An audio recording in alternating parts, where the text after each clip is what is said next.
I want to talk about the process of this painting. Um, I really like it. It came out to be one of my favorite paintings thus far. Um, is definitely up there.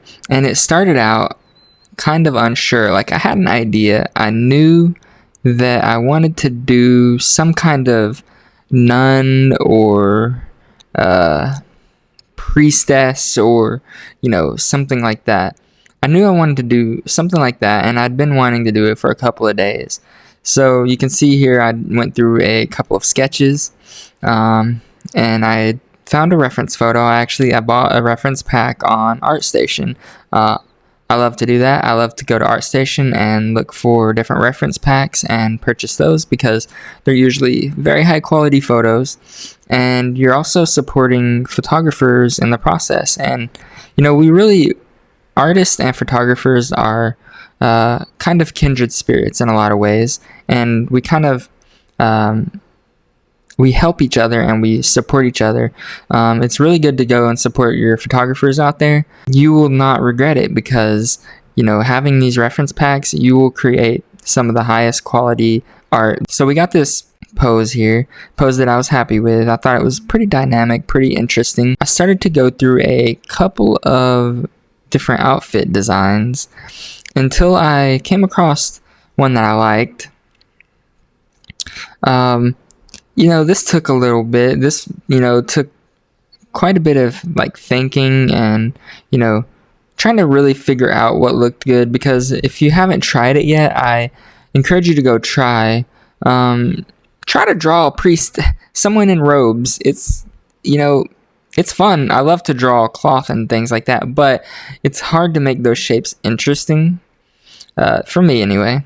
So I was like, I gotta try different things. So, I made her like wearing like skin tight suit, and then I, showed it, like kind of revealed some skin there. And then, I started to work on different aspects to kind of add layers, because layers are huge when it comes to clothing and things. Like, I just love adding layers and layers of clothing, and I want to do more of that, but it can get overwhelming because drawing an underlayer, then you're drawing another underlayer, and then another underlayer, and then like an outer layer, and then like two more outer layers. But this piece, I didn't really do that. You can see here that I started to experiment with some backgrounds, and I was like, well, she's a nun, so let's put her in like a cathedral or like a church or a chapel or something like that. So first thing that came to my mind was this background here, and usually the first thing that comes to your mind is not going to be the best, but I tried to make it work, and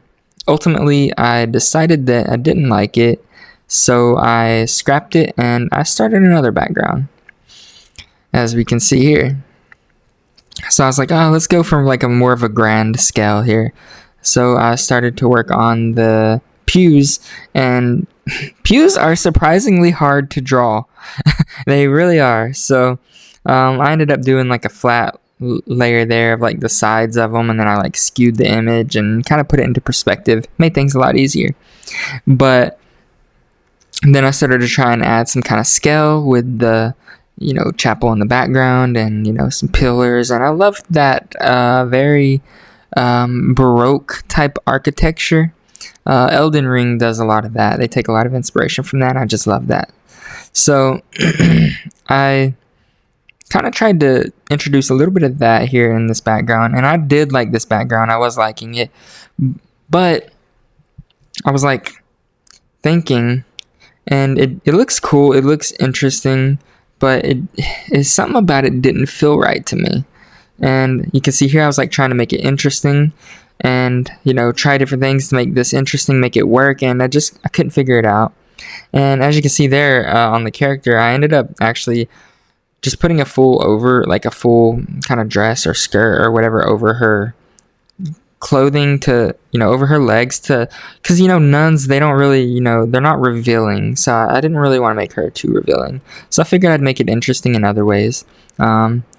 So I added, a little bit of a rose there, some armor, some jewelry and things like that. But the overall image after I did this, because this was all part of the process, I was like, well, I need to make this interesting. I need to make her pop. So I'm going to add this armor. I'm going to put some highlights on it, and I'm going to see if she stands out. Well, what I found was she didn't really stand out. I did like it better, but she didn't really stand out how I envisioned. And so I was like, okay, well, let's try some things. So I was like, well, I need to do something with this hand here. So I threw in that sword, and then I started rendering on her, trying as much as I can, because I know you put detail, if you put more detail, more contrast on the main character, they're going to tend to pop more. Well, I did that, and she still wasn't popping as much, so I was like, I had to go back to the background. I had to kind of go back to the drawing board, and I tried a lot of things, and I was bashing my head against the wall. I made a TikTok video. I got some pretty good recommendations, and they kind of led me into the discovery aspect.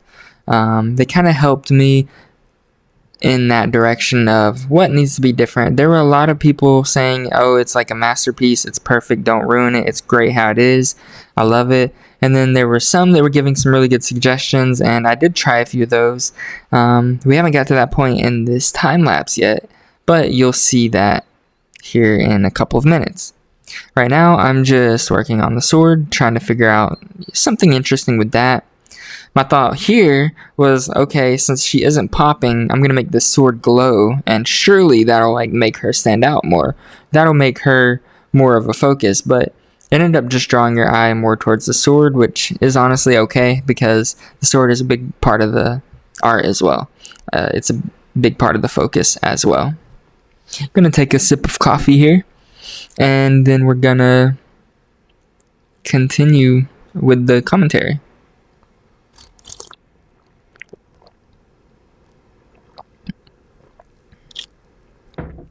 And it's actually 5 p.m. my time, and I'm still drinking coffee.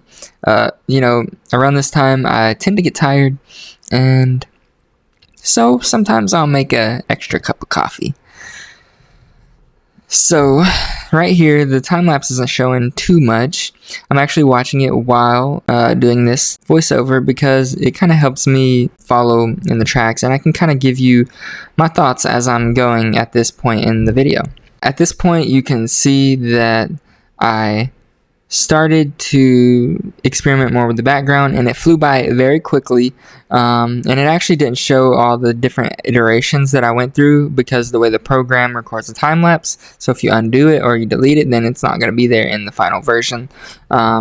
So it kind of skipped out on a lot of process, but what ended up happening there was I tried a couple of different backgrounds. I ended up doing a flat color for the background, and then I started to experiment with colors, different colors, and things that could maybe emphasize her, and eventually I just decided to go with a white. Okay, so right here you can see I tried a little bit of differences in the background. I tried some blue, and this didn't pick up everything that I did. Eventually I went to the white, and I threw this in really quickly. At this point I was almost done with the drawing. I didn't want to work on this anymore. I was getting tired of working on it. Threw in all these colors. I didn't care if I messed it up or not. I just threw in this white, and then I took a texture brush and I started painting in this nice texture in the background there. It really added a lot to it because it was very soft, and then that texture kind of added a nice little grit to it. Then I started to work on the background details a bit more, kind of make certain parts pop and certain parts, hide certain parts. Then I started to work on the smoke, make that more prominent, because I knew that I wanted that glow from the sword to kind of be more prominent, and I figured, well, if there is all this dust and debris, then it's probably going to be glowing red because the sword is red, or the sword's on fire. It's going to probably glow. Then I got to the fun part. For me, it's the fun part. I started painting in all the glowingness from the sword onto the clothing, and I just love doing that. But I didn't want to overdo it, so it's probably not as red as it would actually be if it was a real sword glowing there. I didn't want to make everything red, because then it would just kind of defeat the purpose. So then I started playing with some more background elements here. I threw in some kind of like dust, some kind of particle dust, debris kind of floating, kind of make it an old, dilapidated type thing. Maybe there's like, just kind of dust. I just like dust and noise in my art. I think it adds a lot to the drawing. And then I started to work on little hidden gems in the background. Where you can kind of see like some arms and maybe some shapes of heads and things like that sitting in the pews, and maybe a little bit on the ground there. I added a little bit of cracking to the ground and things like that. But yeah, I really think that this came out so much better than I expected it to. I'm really glad that I stuck with it, and I didn't give up, because I almost gave up whenever I couldn't figure out the background thing. It was driving me crazy. Then I squinted my eyes, and then I was like, wait, she needs to, pop more from her background, because she's really blending into this background. So yeah, we did that. And the gist of this video is stick to it. Don't give up, and maybe get some feedback if you are stuck on a drawing, a drawing that you really like at the beginning, and then you go to start to hating, like kind of this one, and then if you just stick through it, you'll get back to loving it again. Hope you like this. Let me know your thoughts. Did you like this painting? What kind of feelings does it give you? Does it make you wonder what happened? Like, does it make you feel like, you wonder about her story? Like, what's her story? Maybe even write like a little background for this character in the comments. That'd be pretty cool. Maybe we can make this like a character that has an actual story, and we can maybe do other scenes with this character in it. That might be pretty cool. But anyway, let me know your thoughts, and like and subscribe.